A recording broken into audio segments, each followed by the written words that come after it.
Now you're probably wondering, why is Kristian eating a banana on YouTube?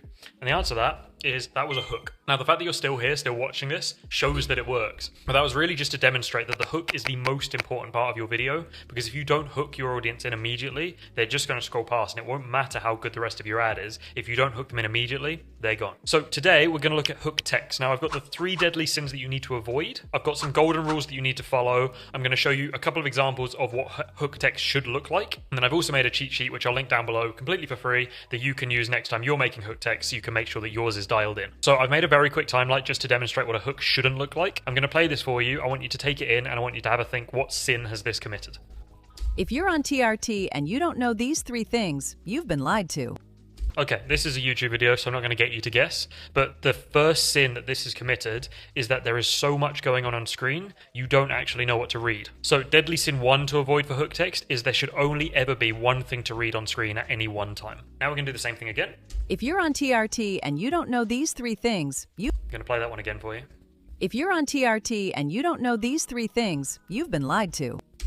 Again, I'm not going to make you guess, but the problem with this is you're coming on here, you've got 1, 2, 3, 4, 5, 6 frames until the text actually comes up, which isn't necessarily a problem in terms of hooking someone in. The visual and the voiceover does a lot of the heavy lifting, but when you bring in that text halfway through, your brain now has to switch from being in the visual to coming out and reading it. Now there are advantages to that from like a hook retention technique, but because we're trying to hook in the correct avatar from the first frame, the second deadly sin to avoid, or the way to avoid it, is to make sure your hook text starts on frame 1. Okay, last example now. This is probably the most common fault that I see in the ad review inside of Ecom Talent. So let's take a look at this one. If you're on TRT and you don't know these 3 things, you've been lied to. So with that, I understand why so many people make this mistake, but basically if you've got hook text on screen, and remembering that we can only have one thing on screen at a time, you need to choose either between just your captions or your hook text. Obviously, I'd recommend you start with hook text, and you can always delete a couple of the captions and delete the hook text when the captions start, so it would look something like this. If you're on TRT and you don't know these 3 things, you've been lied to.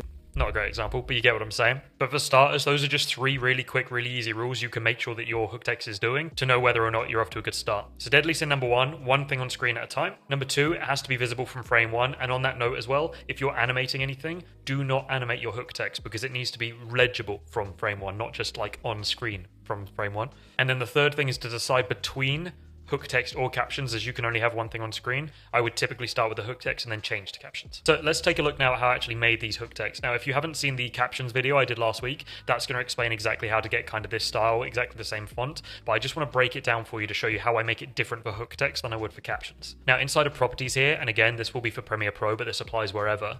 First thing is to make sure that the background captions goes per line. So you can toggle that when you go down here to appearance, there's this little wrench, and then your background styles, you just make it per line there. The next thing to show you is like how to make it look more hook texty, how to like make it visually like draw you in.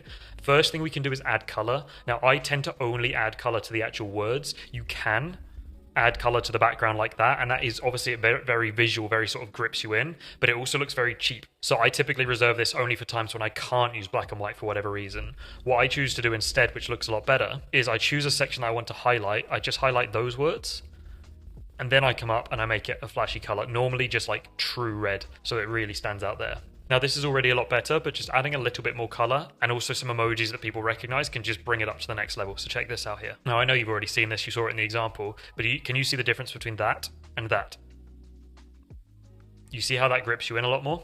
So that's how to do style 1. Style 2 is this kind of aesthetic one that I've done here. Now first things first, in order to do white text on a light background like this, you're going to have to add drop shadow. So to do that, I highlighted all of these texts here, came down to shadow under appearance, and then I just played around with it until it looked good. If you haven't seen the captions video as well, just remember a pro tip is to make sure the bottom slider is always further along than this slider right here, because when that crosses over, it becomes really harsh. You can see you get those sharp lines again, whereas the second it comes over, all of a sudden it looks blurred and a lot more soft. Now, in order to get this like softer look, what you've got here is a variety of different fonts, but they're all within the same family. So let me show you. 4 of these are actually DM Serif Display, and then 2 of them are DM Sans. So in this case, both the 4 and the aesthetic are DM Sans, and then these 4 here, the number, the bedding, the must-have, and the girlies, they're all DM Serif Display. And then in order to get the kind of curliness to it, you just toggle between italics and regular. Now this is the type of text graphic you kind of just have to have an eye for, but it is something you can develop. But like anything, you can go and get inspiration from other videos videos, you can also obviously use what I've done here. But just the pro tip for this one is to use the same font families and just play with regular and italic.